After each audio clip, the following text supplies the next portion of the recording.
Оваа недела, овој викенд, во недела во Косово се одржуваат парламентарни избори. Ова меѓународна анализа ќе започнеме со регионот, со Балканот, со соседството, а потоа ќе се прошириме со темите поврзани со светските случувања. Добро утро му посакувам на колегата Дејан Андоновиќ. Добро утро. Како што самата најави, во недела има парламентарни избори, 120 члени од парламент го бираат граѓаните на Косово.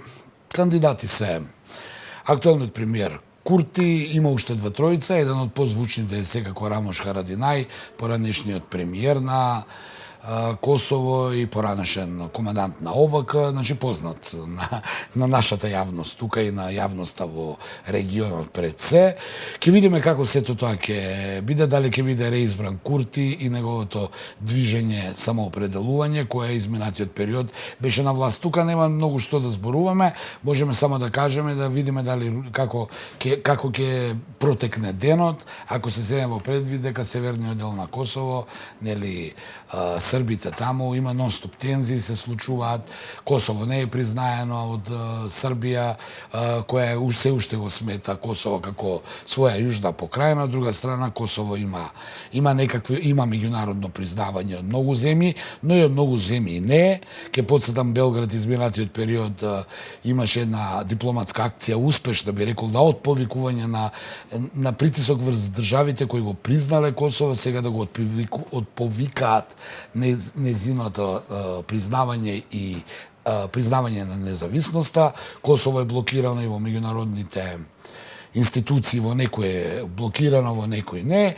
Значи, нема многу што да зборуваме, ќе чекаме да видиме кој ќе биде исходот. Знаеме дека Албин Курти како премиер е прв премиер во Косово од одцепувањето од Србија, кој не беше воен лидер. Значи, претходно беше Хашим Тачи, беше Рамош Харадинај, луѓе кои беа команданти на ОВК и се бореа против српската војска и полиција во 99-та, 98-та, се бореа и беа на позиција Агим Чеко, ми се чини, тој беше премиер, беше исто така командант на УЧК, и она што беше шокантно за сите нас, прв пат дојде еден премиер на Косово, на власт, дојде еден политичар кој нема никакво воено искуство, и таман мислевме дека тој ќе биде најмирен, бидејќи овие претходни беа радикални, поранешни борци, команданти. Испадна дека Албин Курти најмногу направи тензија во односите со Србија, во неговото справување со косовските срби кои па сакаат да формираат заедница на српски општини, зашто е и обврзана Приштина по меѓународните договори, но тој не им дозволува на србите да направат заедница на српски општини, па оттаму тие ги бойкотираа локалните избори, па онда во градовите и општините каде што има најголем број на каде што 100% живеат срби, беа поставени локална самоуправа од албанци кои ги нема ни 3% во тие општини. Значи една општа тензија. Валутите имаа проблем исто така. Значи, општа една тензија, особено што сега и Србија знаеме дека се справува со овие студентски протести и сето тоа што и се случува, и сега Косово дополнително, нели, тоа се обидува да го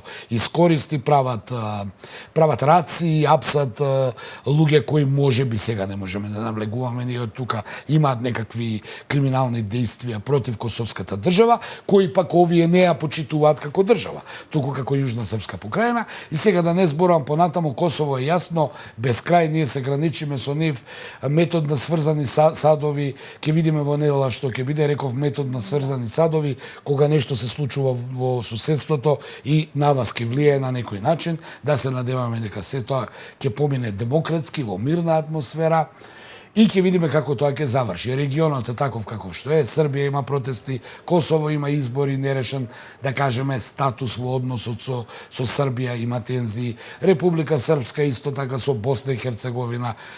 Прашањето може да ми го поставиш за бомбите во Загреб. Загреб, да, кога сме кај регионот, тоа дискутиравме пред да започне програмата во живо со Андоновиќ, забележавме дека повторно дојави за бомби во училишта во Загреб. Ке се сетиме сите дека неодамна во регионот ја тресаше таа вест дека во многу училишта, вклучувајќи и Македонија, имаше дојави за бомби. Што значат овие вести со дојавите за бомби? Па, јас- Не се разјасни тоа. Јас морам да признам дека ќе кажам нешто што верувам дека многумина од гледачите го делат моето мислење. Има една тензија во регионот која се рефлектира од светот, пошто и во светот има тензија, де факто имаме војна во Украина и Русија, имаме Блиски исток кој не само што не се запре војната, туку почнува проблематични изјави на големите моќници да прават дополнителна тензија за што можеме да зборуваме малку подоцна. Овие бомби како да се уште едно дело, уште еден потег на одредени сили кои сакаат да го дестабилизираат регионот, да внесат страв и паника меѓу граѓаните, бидејќи и ние самите овдека знаеш како вработени ни се случуваше да добиеме наредба од За делот евакуација, каде што да. сме да се евакуираме превентивно. Да, ние знаеме дека нема да биде ништо, но зошто да останеш, излези, па сме се враќале после половина час. Имаше разноразни сценарија, ништо не се расветли, но тоа е една тенденција на Балканов како да е координирана. Еве, почна со Загреб, ќе видиме дали тоа ќе се рефлектира во иднина и кај нас, или во другиве делови од регионот. Не знам како да го толкувам. Знам дека регионот е многу немирен, не само што знам, него живеам тука, па знам, знаеш и ти, знаат и нашите гледачи. Овој регионот е немирен кога светот е мирен, но регионот е немирен сега затоа што па светот е немирен. Значи, повторно ќе кажам, во Србија продолжуваат протестите, Србија нема влада, нема врска, независно од секога една држава нема влада, има политичка криза. Независно каква, има протести, студентите продолжуваат, опозицијата се обидува да се наметне тука.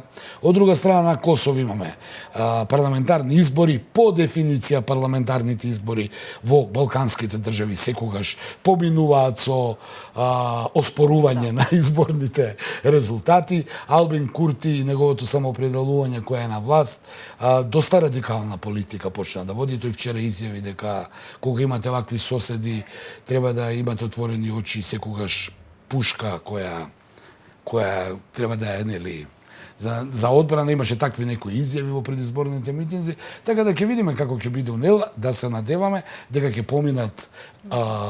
поминат скандинавски, како што велат, мирно, но ајде да видиме, ќе известуваме на слободен печат, па ќе сумираме во понеделник. Најновата информација е дека Доналд Трамп потпиша за она ветување дека постојат два пола, машки и женски. Тоа му беше едно од клучните најави дека ќе го направи меѓу првите одредби. Тоа е една од најновите вести, но има уште многу да се зборува. Јас лично, нели, сега настапувам како новинар. Морам да признам дека светот многу назад отиде кога најнова вест е нешто што се подразбира. Морам тој став да го дадам, дека постои машки и женски пол. Претходната администрација од некој разлог се обидуваше да направи некакви противприродни закони, ајде така да ги наречам, од аспект на тоа дека се знае дека има два пола, не може да има 10 пола, има два, па сега Трамп наместо да се занимава со некои посериозни работи, треба да се занимава и со нешто што е од природата дадено. И тоа толку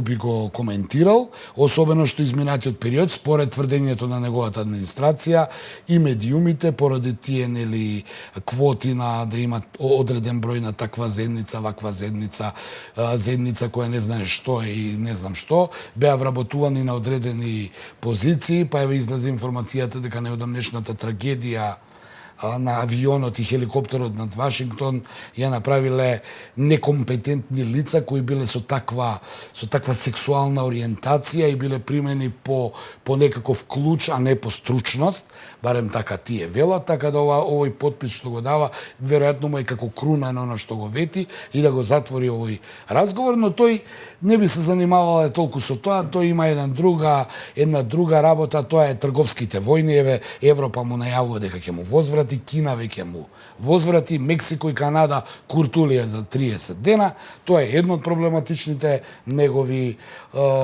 потпишувања. Друго проблематично кое ќе прави тензија е секако оваа негова најава за блискоисточна ривиера на појасот Газа и преселба на палестинците во други држави.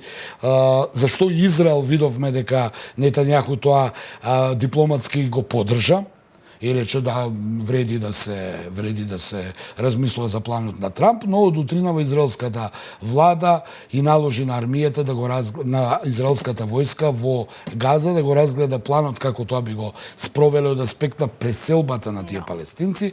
Ке подсетам, Трамп ветуваше дека тие ќе се преселат, тука ќе се направат хотели, ривиера цела, и потоа тие кои ќе се вратат, кои сака да се врати, ќе отвори работни места, нели бизнисменско едно размислување за што зборувавме, но сега се прави нешто друго. Цел свет е осудувала негов план и негова најава, би рекол, а и го зголемува притисокот внатре на Блискиот Исток, бидејќи сега првин Хамас, кој каков таков, не, колку и да е уништен, сепак е терористичка организација, може да прави многу штета на целиот мировен процес, најави дека не го прифаќа.